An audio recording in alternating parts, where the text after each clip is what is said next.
नमस्कार मेरे प्यारे विद्यार्थियों, आप सभी का एक बार पुनः स्वागत है आपके अपने YouTube प्लेटफॉर्म संध्या कंप्यूटर क्लासेज पर। देखिए फ्रेंड्स, मैंने जैसा कि आपको बोला था कि हम आपके लिए एक मॉर्निंग में भी क्लास रखेंगे, तो आप सभी स्टूडेंट इस क्लास को अवश्य देखना। हमारी फ्रेंड्स जो शाम वाली क्लास है 8:30 बजे, वो friends as it is friends उसी टाइम में फ्रेंड्स आपको मिलेगी। लेकिन ये फ्रेंड्स मैं आपके लिए एक्स्ट्रा फ्रेंड्स वीडियो बना के आपके एग्जाम के हिसाब से जो मोस्ट इंपॉर्टेंट जो पॉइंट्स के साथ में जो क्वेश्चंस बनते हैं, और उसी के साथ में एक्सप्लेन भी मैं इस क्वेश्चन के बाद में करता रहूँगा। तो देखिए, आप सभी एक बार पुनः स्वागत करता है। क्वेश्चन नंबर फर्स्ट, ऐसे कंप्यूटर जो ताप, गति आदि का कार्य करते हैं किस श्रेणी में आते हैं? ये कई बार एग्जाम में क्वेश्चन बना है मेरे फ्रेंड्स। इस तरह के क्वेश्चन आपको एग्जाम में बार बार देखने को मिलता है, और ये आरआईसीटी के अंदर कई बार क्वेश्चन सीधे सीधे पूछा गया है। Option A hybrid computer, option B digital computer, option C analogue computer, और ऑप्शन डी पे लिखा हुआ उपरोक्त में से कोई नहीं। तो मेरे फ्रेंड्स, जब भी ताप, दबाव और गति की बात होती है तो वहाँ पे मेरे फ्रेंड्स कौन सा कंप्यूटर करके आएंगे? एनालॉग कंप्यूटर करके आएंगे। कौन सा कंप्यूटर? Analogue computer. यहाँ पे ऑप्शन सी पे लिखा हुआ है, ये वाला ऑप्शन मेरे फ्रेंड्स इसका करेक्ट आंसर हो जाएगा। देखते हैं इसका और एक्स्ट्रा पॉइंट एक्सप्लेनेशन के साथ में। देखते हैं। देखिए मेरे फ्रेंड्स, और भी मैं आपको इसके क्वेश्चन से संबंधित इंपॉर्टेंट पॉइंट्स में बताने जा रहा हूँ, तो वो भी आप अवश्य याद रखना। यहाँ पे लिखा हुआ एनालॉग कंप्यूटर है ऐसे कंप्यूटर जो ताप, दबाव या गति, ताप, दाब या गति आदि पर कार्य करता है, जिनकी मापक इकाई जो लीटर है, किलो है, मीटर आदि में मापी जाती है, वे सभी एनालॉग कंप्यूटर की श्रेणी में आते हैं। नेक्स्ट पॉइंट, इसी तरह से आपको याद रखना है कि पेट्रोल पंप पर लगा जो कंप्यूटर एक एनालॉग कंप्यूटर की श्रेणी में आता है। एनालॉग कंप्यूटर सिंबॉलिक भाषा का उपयोग करते हैं, ये भी आपको याद रखना है। जो एनालॉग कंप्यूटर है ये सिंबॉलिक भाषा के लिए भी उपयोगी है। मेरे फ्रेंड्स, अगर आप सीईटी एग्जाम देना चाहते हैं या फिर आपने अप्लाई किया है, तो मैं आपको बोलना चाहता हूँ कि इस तरह के फ्रेंड्स से आप सेशन के साथ में रेगुलर हमारे साथ में जुड़ के तैयारी करना। मैं आपको प्रत्येक क्वेश्चन के बाद में इसी तरह से एक्सप्लेनेशन के साथ में क्वेश्चन पेश करूंगा, ताकि एक ही क्वेश्चन से और अत्यधिक क्वेश्चंस आपको सीखने को मिल सके। सेकंड नंबर क्वेश्चन आपकी स्क्रीन के सामने, ऐसे कंप्यूटर जिनका उपयोग अंकों की गणना के साथ सूचनाओं को संसाधित करने के लिए किया जाता है, वे कहलाते हैं hybrid computer, digital computer, analogue computer या उपरोक्त में से कोई नहीं। देखिए, आपको याद रखना है कि ऐसे कौन से कंप्यूटर है जो जिनका उपयोग अंकों की जानकारी के साथ ही सूचना को संसाधित करने के लिए भी किया जाता है। तो इस तरह से आपको याद रखना, ऑप्शन ए पे लिखा हुआ हाइब्रिड कंप्यूटर, बी पे लिखा हुआ डिजिटल कंप्यूटर, सी पे एनालॉग। तो यहाँ पे जब अंकों की गणना करने की बात होती है तो यहाँ पे कौन सा करेंगे? Digital computer. जब ताप, दाब की बात होती है तो एनालॉग हो जाएगा। और एनालॉग और मेरे फ्रेंड्स जब डिजिटल को फ्रेंड्स दोनों का मिश्रित रूप आप कह सकते हैं हाइब्रिड कंप्यूटर हो जाएगा। इन दोनों को मिला के कौन सा कंप्यूटर बनाया गया? हाइब्रिड कंप्यूटर, जो मापन और इन अंकों की गणना सभी को करने में सक्षम है। तो यहाँ पे करेक्ट आंसर ऑप्शन बी हो जाएगा। देखिए, इस क्वेश्चन के साथ में एक्सप्लेनेशन को देखते हैं, आप सभी स्टूडेंट को ध्यान रखना है। देखिए, डिजिटल कंप्यूटर ऐसे कंप्यूटर जिनका उपयोग अंकों की जानकारी के साथ सूचना को संसाधित करने के लिए किया जाता है।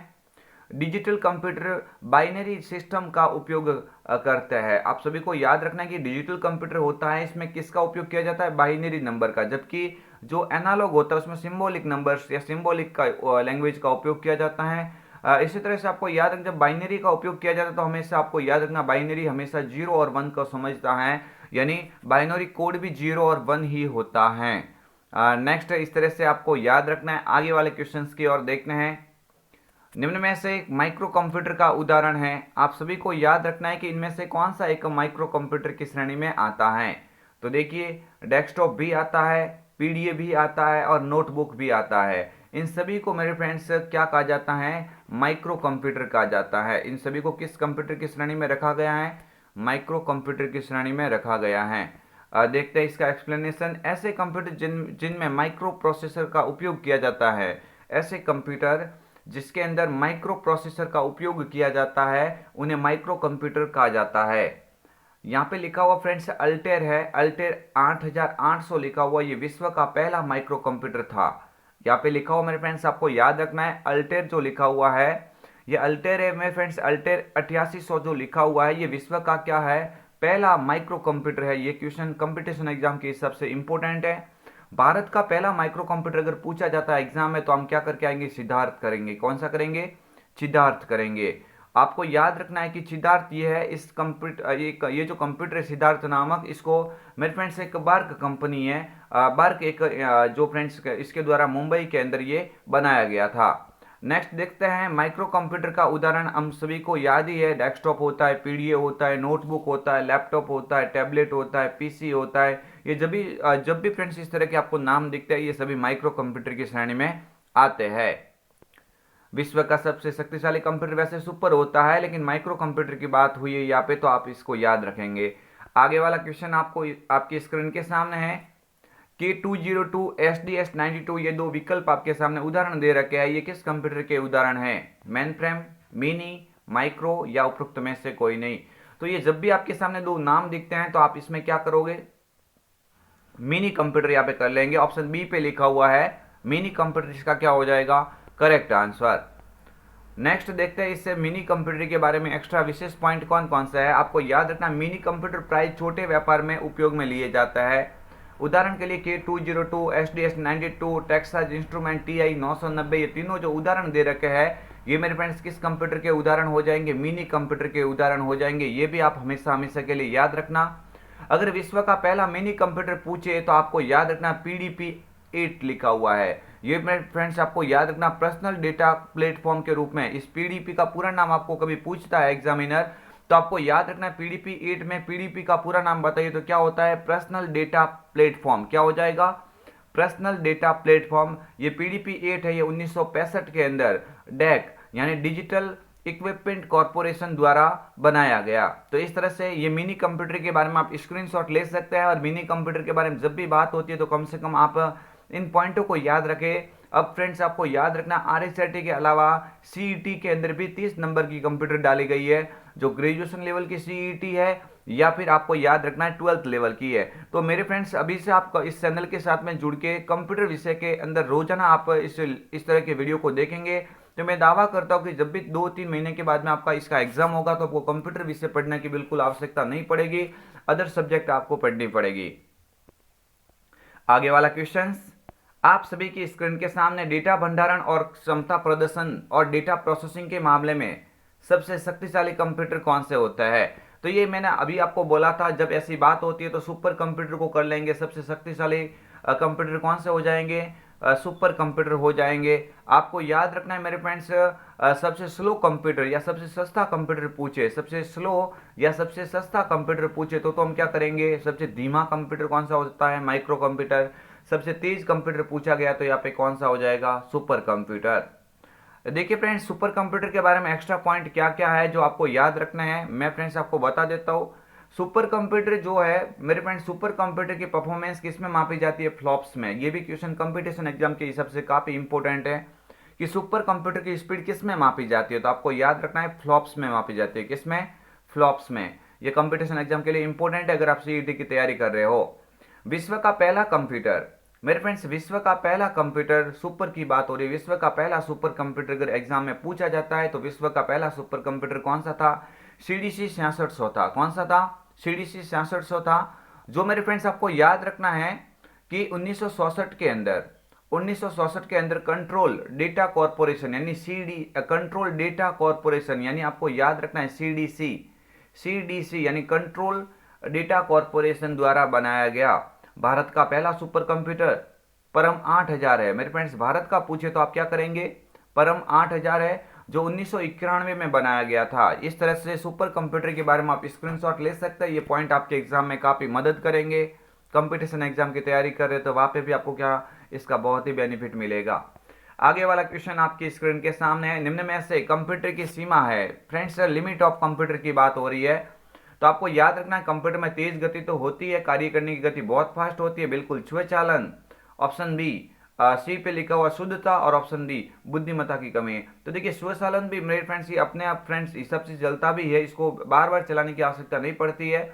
शुद्धता भी होती है, लेकिन बुद्धिमत्ता की कमी होती है, यानी अपने अंदर सोचने की क्षमता इसमें बिल्कुल नहीं होती है। आईक्यू लेवल इसका बिल्कुल जीरो होता है। आईक्यू लेवल क्या होता है? इसका जीरो होता है। इसका मतलब ऑप्शन डी यहाँ पे करेक्ट आंसर हो जाएगा। देखते हैं इसके बारे में और थोड़ा शॉर्टली एक्सप्लेशन, ताकि फ्रेंड्स एग्जाम में और भी इससे एडवांस क्वेश्चन बने तो आप और भी थोड़ा इसमें समझ जाओ। कंप्यूटर की विशेषता निम्न प्रकार है: हाई स्पीड होती है, ऑटोमेशन होता है, वर्सेलिटी होती है, हाई स्टोरेज कैपेसिटी होती है। ये कंप्यूटर की फ्रेंड्स से क्या होती है विशेषता। अगर कंप्यूटर की लिमिट पूछे यानी सीमा, ये कंप्यूटर मात्र कार्य नहीं कर सकता, बुद्धिमत्ता की कमी होती है, आत्मरक्षा करने में अक्षम होता है, आईक्यू लेवल क्या होता है? जीरो होता है। यानी इस तरह से आपको ये क्वेश्चंस याद रखेंगे तो आपको एग्जाम में कोई दिक्कत होने वाली नहीं है। नेक्स्ट आगे वाला क्वेश्चन आपकी स्क्रीन के सामने 7वां क्वेश्चन है: ऐसे सॉफ्टवेयर जो कंप्यूटर के समस्त हार्डवेयर के कार्यों का संचालन करते हैं कहलाते हैं। आपको याद रखना है, ऐसे सॉफ्टवेयर जो कंप्यूटर के समस्त हार्डवेयर के कार्यों का संचालन करते हैं उन्हें क्या कहा जाता है?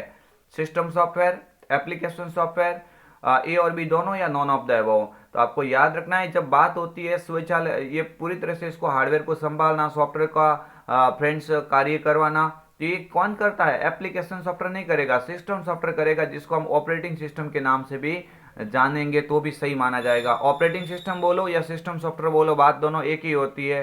तो यहाँ पे ऑप्शन ए पे लिखा हुआ सिस्टम सॉफ्टवेयर इसका क्या होगा? Correct answer.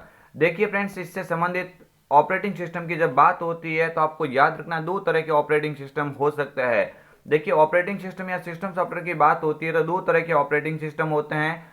आपको याद रखना, ऑपरेटिंग सिस्टम वही होता है जो कंप्यूटर के अंदर यूजर के द्वारा दिए गए प्रोग्राम को, दिए गए इंस्ट्रक्शन को कंप्यूटर तक लेके जाना, यानी यूजर और कंप्यूटर के मध्य इंटरफेस करवाता है ये ऑपरेटिंग सिस्टम। इसके अलावा आपको याद रखना है, हार्डवेयर भागों को मैनेज करता है, एप्लीकेशन प्रोग्राम को कैसे चलाना है ये भी फ्रेंड्स कौन तय करता है? Operating system. तो देखिए, ऑपरेटिंग सिस्टम दो प्रकार के होते हैं, GUI और CUI। GUI का पूरा नाम क्या होता है मेरे फ्रेंड्स? ग्राफिकल यूजर इंटरफेस होता है। किसका पूरा नाम? GUI का ग्राफिकल यूजर इंटरफेस होता है। जबकि CUI का पूरा नाम क्या होता है? Command user interface. GUI का ग्राफिकल यूजर इंटरफेस और CUI का कमांड यूजर इंटरफेस। ये देखिए फ्रेंड्स, लिनक्स होता है, विंडोज होते हैं, मैक OS होता है, ये जो भी वर्जन इसके बहुत सारे अंदर भी होते हैं, ये मेरे फ्रेंड्स सभी GUI पर आधारित होता है। जबकि आपको याद रखना है, MS DOS और यूनिक्स की बात जब भी होती है तो आपको याद रखना वो CUI के अंदर आ जाएगा। किसके अंदर आ जाएगा? CUI के अंदर आ जाएगा। ठीक है, तो इस तरह से भी आपको क्वेश्चन ये सभी याद रखने हैं। नेक्स्ट बढ़ते हैं आगे वाले क्वेश्चंस की ओर। देखते क्वेश्चन नंबर 8 आपकी स्क्रीन के सामने है। इस तरह से सभी क्वेश्चन मैंने फ्रेंड्स आपको एक्सप्लेन किया है आपके सामने। फ्रेंड्स, कंप्यूटर डेस्कटॉप को रिफ्रेश करने के लिए किस कुंजी का उपयोग किया जाता है? तो ये अच्छे से आपको मालूम होना चाहिए कि जब रिफ्रेश करने की बात होती है तो किसका उपयोग करेंगे? आपको F5 का उपयोग करना पड़ता है। किसके लिए? रिफ्रेश करने के लिए। यानी रिफ्रेश की आपको यहाँ पे याद रखनी शॉर्टकट कीज कौन सी होती है? F5। ये F12 हो तो फ्रेंड्स अधिकतर किसके लिए उपयोग किया जाता है? सेव एज के लिए। किसके लिए किया जाता है? सेव एज की कभी शॉर्टकट कीज पूछी जाए डॉक्यूमेंट के अंदर तो आपको याद रखना है कौन सी हो जाएगी? F12। अगर आपको याद रखना है कि आप MS एक्सेल के अंदर अगर चार्ट इंसर्ट करना चाहते हो, न्यू चार्ट बनाना चाहते हो, यानी चार्ट बनाने के लिए आप F11 का उपयोग करेंगे। और किसी फाइल अथवा फोल्डर का नाम बदलना है, यानी रीनेम की शॉर्टकट कीज क्या होती है? रीनेम की पूछे तो आप क्या करेंगे? F2। यहाँ पे F5 इसका करेक्ट आंसर होगा। देखिए मेरे फ्रेंड्स, ये आपको याद रखना है कि कीबोर्ड के ऊपर जो फंक्शन कीज होती है इनकी संख्या 12 होती है, जो F1 से F12 तक होती है। ये भी क्वेश्चन एग्जाम में कई बार बना हुआ है तो आप थोड़ा याद रखेंगे। नेक्स्ट क्वेश्चन, कीबोर्ड की कौन सी कुंजी स्टार्ट बटन को लॉन्च करती है? ऐसी कीबोर्ड की कौन सी की है जो स्टार्ट बटन को लॉन्च करती है, स्टार्ट बटन को खोलने में काम में ली जा सकती है? तो आपको याद रखना, एस्केप होती है क्या? नहीं। एंटर भी नहीं होती है। एंटर तो क्या करती है? डॉक्यूमेंट में नए पेज में जाने की अनुमति देती है। विंडो की जो सी पे लिखा हुआ ऑप्शन, ये इसका क्या होगा? Correct answer. यानी ऑप्शन सी विंडोज की है, ये इसका बिल्कुल ही राइट आंसर होगा। देखिए, इस क्वेश्चन का एक्सप्लेनेशन और भी इसके अकॉर्डिंग आपको याद रखना है कि विंडोज की जो होती है ये कंप्यूटर के अंदर स्टार्ट मेन्यू को शुरू करने के लिए इस्तेमाल ली जाती है। नेक्स्ट आगे वाला क्वेश्चन आपकी स्क्रीन के सामने, कीबोर्ड की ऐसी की, यानी कीबोर्ड की ऐसी की जो अपना कार्य किसी दूसरी की के साथ मिलकर करती है, जिनका कोई सिंगल यूज नहीं होता कहलाती है। यानी ऐसी कौन सी की है जो सिंगल कोई कार्य नहीं करती है, उसके साथ में अन्य की को जोड़ना ही पड़ता है। टॉगल कीज होती है क्या? नहीं। टॉगल कीज के अंदर तो कौन सी आती है आपको याद रखना है, जैसे कैप्स लॉक। टॉगल कीज के अंदर तो कौन सी आ जाएगी, जैसे कैप्स लॉक आती है। इसके अलावा नम लॉक आती है। इसके अलावा स्क्रॉल लॉक आती है, यानी वो तो अलग हो जाएगा मेरे फ्रेंड्स। तो यहाँ पे पूछा गया है तो इस तरह से आपको याद रखना, कॉम्बिनेशन की कर लेंगे। कॉम्बिनेशन के अंदर क्या क्या आ जाएगा, जैसे कंट्रोल। कॉम्बिनेशन के अंदर कौन कौन सी की आ जाएगी, कंट्रोल आ जाएगी। कंट्रोल के अलावा आप कौन सी, शिफ्ट को याद रखेंगे। शिफ्ट के अलावा आप अल्ट को याद रखेंगे। ये तीनों की है ना, ये कॉम्बिनेशन के अंदर आती है और कॉम्बिनेशन की अकेली कार्य नहीं करती है। आगे वाला क्वेश्चन, इससे पहले मैं आपको बोल देता हूं कॉम्बिनेशन की संख्या 3 होती है। कॉम्बिनेशन कीज की संख्या 3 होती है। अल्ट होती है, कंट्रोल होती है और शिफ्ट होती है। इन तीनों को कॉम्बिनेशन कीज कहा जाता है। इन तीनों को क्या कहा जाता है, तो आप बोलेंगे इनको कॉम्बिनेशन की के नाम से जान सकते हैं। ठीक है, आगे वाला क्वेश्चन आप सभी के स्क्रीन के सामने है। इससे देखिए फ्रेंड्स, ये इंपॉर्टेंट क्वेश्चन मैं आपके समक्ष लेके आया था। अभी फ्रेंड्स सभी इंपॉर्टेंट फुल फॉर्म को देखते हैं। आप फ्रेंड्स इन फुल फॉर्म को याद अवश्य कर लेना, ये फुल फॉर्म आपके एग्जाम में कई बार पूछी गई है। अगर एईपीएस का पूरा नाम पूछे तो आप क्या बोलेंगे, आधार इनेबल्ड पेमेंट सिस्टम। यानी मैंने इस बुक्स के आरएसएटी बुक्स से जो इंपॉर्टेंट शॉर्टकट की थी, जो बार बार बनती है और मुझे लग रहा था कि इन क्वेश्चन इनके अंदर से कोई फुल फॉर्म बन सकती है जो हर बार बनती है, तो आप भी याद रख लेना। एईपीएस का पूरा नाम क्या होता है, आधार इनेबल्ड पेमेंट सिस्टम। बीसीसी का पूरा नाम क्या होता है, ब्लाइंड कार्बन कॉपी होता है। भीम का पूरा नाम भारत इंटरफेस फॉर मनी हो जाएगा। डी रैम का पूरा नाम क्या होता है, तो डायनामिक रैंडम एक्सेस मेमोरी होता है, dynamic random access memory. GIS का पूरा नाम क्या होता है, जियोग्राफिकल इंफॉर्मेशन सिस्टम। कई बार मैंने क्वेश्चन डाला है। डीएनएस का पूरा नाम क्या होता है, डोमेन नेम सिस्टम हो जाएगा। ये सभी फुल फॉर्म इंपॉर्टेंट है मेरे फ्रेंड्स, इग्नोर नहीं करेंगे। जीपीएस का पूरा नाम क्या होता है, ग्लोबल पोजिशनिंग सिस्टम होता है। आईआरसीटीसी का पूरा नाम क्या होता है, ये भी एग्जाम में कई बार क्वेश्चन पूछा गया है। तो देखिए फ्रेंड्स, आईआरसीटीसी का पूरा नाम क्या होता है, Indian railway catering and tourism corporation होता है। ये इंडियन रेलवे की फ्रेंड्स वेबसाइट होती है आईआरसीटीसी, ये भी एग्जाम में कई बार पूछी गई है। एलईडी का पूरा नाम क्या होता है, तो लाइट इमिटिंग डायोड होता है। एलईडी फ्रेंड्स एक मॉनिटर का प्रकार है। एलसीडी भी होता है। एलसीडी का पूरा नाम क्या होता है, लिक्विड क्रिस्टल डिस्प्ले। एलईडी का मतलब लाइट इमिटिंग डायोड और एलसीडी का मतलब होता है लिक्विड क्रिस्टल डिस्प्ले। मैन का पूरा नाम होता है metropolitan area network. Metropolitan area network. LAN का पूरा नाम लोकल एरिया नेटवर्क होता है। आईटीआर का पूरा नाम क्या होता है, इनकम टैक्स रिटर्न होता है। ये भी फुल फॉर्म एग्जाम में बनी हुई है। मैंने बुक्स से इंपॉर्टेंट फुल फॉर्म आपके समक्ष पेश करने की कोशिश की है। इन सभी फुल फॉर्म का आप चाहे तो स्क्रीनशॉट ले सकते हो, या मेरे फ्रेंड्स आप इन क्वेश्चन को याद रख लेना। मीडी का पूरा नाम क्या होता है, एमआईसीआर का पूरा नाम क्या हो जाएगा, magnetic ink character recognition. MIDI का पूरा नाम होता है musical instrument digital interface. Mock का पूरा नाम क्या होता है, तो आपको याद रखना मैसिव ओपन ऑनलाइन कोर्सेज होता है। ये अगली बार जो 31 जुलाई एग्जाम हुआ था उसमें भी आया था ये क्वेश्चन। एनएसडीएल का पूरा नाम क्या होता है, national security depository limited. POS, ये भी 31 जुलाई जो अभी जस्ट एग्जाम हुआ उसमें ये फुल फॉर्म आई थी। पॉइंट ऑफ सेल होता है, क्या होता है, पॉइंट ऑफ सेल। पीएनआर का पूरा नाम क्या हो जाएगा, passenger name record. PSK, passport सेवा केंद्र, ये भी कई बार एग्जाम में पूछा गया, आप भी याद रखेंगे। पीडीपी का पूरा नाम, पीडीएफ का पूरा नाम, ये एग्जाम में कई बार पूछा गया, आप बोलेंगे पीडीएफ का पूरा नाम क्या होता है, पीडीएफ का पूरा नाम पोर्टेबल डॉक्यूमेंट फॉर्मेट होता है। नेक्स्ट देखते हैं रोम का पूरा नाम। मेरे फ्रेंड्स आपको याद रखना रोम का पूरा नाम क्या होता है, तो आप बोलेंगे रोम का पूरा नाम रीड ओनली मेमोरी होता है, सभी को मालूम होगा। यूआईडीएआई आधार के लिए वेबसाइट होती है जिसको क्या बोलेंगे, unique identification authority of India. Next देखते हैं इसके अलावा और इंपॉर्टेंट फुल फॉर्म कौन कौन सी है। देखिए मेरे फ्रेंड्स, ये भी बन सकता है वीजीए का पूरा नाम, तो वीडियो ग्राफिक्स एरे होता है। वैन का पूरा नाम वाइड एरिया नेटवर्क होता है। ओटीपी, ये भी 31 जुलाई में पूछा गया था, वन टाइम पासवर्ड होता है। और पीडीए का पूरा नाम होता है पर्सनल डिजिटल असिस्टेंट। तो ये मैं आपके लिए ये फ्रेंड्स आपके समक्ष मैंने मोस्ट इंपॉर्टेंट जो फुल फॉर्म है, इन सभी फुल फॉर्म का आप चाहो तो स्क्रीनशॉट ले सकते हैं वापस वीडियो को रोक रोक के। और आप चाहो तो फ्रेंड्स मैं इसकी जो पीडीएफ है वो टेलीग्राम संध्या कंप्यूटर क्लासेस के अंदर भी डाल दूंगा। देखिए फ्रेंड्स, महत्वपूर्ण धारा जो आपके एग्जाम में कई बार ये सीधी सीधी पूछी जा रही है, ये बार बार आपके एग्जाम में क्वेश्चन के रूप में बन रही है, तो आप इन 5 से 6 धारा जो 102 टॉपिक के अंदर दी हुई है इसको भी याद रखेंगे। अगर 65 यानी धारा 65 का एग्जाम में क्वेश्चन आ जाए तो आप क्या बोलेंगे? कंप्यूटर स्रोत कोड के साथ छेड़छाड़। कंप्यूटर स्रोत कोड के साथ छेड़छाड़ किस प्रकार की धारा है? तो आप बोलेंगे 65 कंप्यूटर स्रोत कोड के साथ छेड़छाड़ की धारा है। 66 की बात होती है तो हैकिंग और कंप्यूटर अपराध। देखो, कंप्यूटर स्रोत कोड के साथ छेड़छाड़, कंप्यूटर स्रोत कोड के साथ छेड़छाड़ 65, कंप्यूटर हैकिंग और कंप्यूटर अपराध कौन सा हो जाएगा? 66। सेक्शन 43 इलेक्ट्रॉनिक अभिलेखों के साथ छेड़छाड़। इलेक्ट्रॉनिक अभिलेखों के साथ छेड़छाड़ करना कौन सा हो जाएगा? 43 हो जाएगा। और सेक्शन 67 का भी क्वेश्चन बनता है, इलेक्ट्रॉनिक रूप से अश्लील जानकारी छापना। इलेक्ट्रॉनिक रूप से अश्लील जानकारी छापना क्या हो जाएगा? 67। जबकि 406 किसके लिए हो जाएगा? विश्वासघात का अपराध। और सेक्शन 420 यानी धारा 420 हो जाएगा धोखाधड़ी और बेईमानी, बोगस वेबसाइट। तो ये मैं आपके लिए लेके आया था महत्वपूर्ण इंपोर्टेंट क्वेश्चंस के साथ में एक्सप्लेनेशन।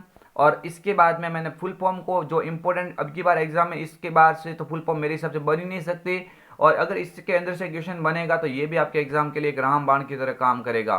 तो फ्रेंड्स, कैसा लगा आपको ये सेशन? अगर आपको सेशन पसंद आया है तो कमेंट कीजिए। और साथ ही फ्रेंड्स, आप इसी तरह के वीडियो देखना चाहते हैं तो एक बार कमेंट करके अवश्य बताएं। फ्रेंड्स, कल शाम वाली क्लास के अंदर, तो फ्रेंड्स इवनिंग में आती है 8:30 बजे, उस क्लास को भी आप अवश्य देखना। उससे लाइव सेशन के अंदर अवश्य आप ज्वाइन होना। फ्रेंड्स, मिलेंगे कल एक और अन्य वीडियो के साथ में। तब तक के लिए जय हिंद, वंदे मातरम, जय भारत।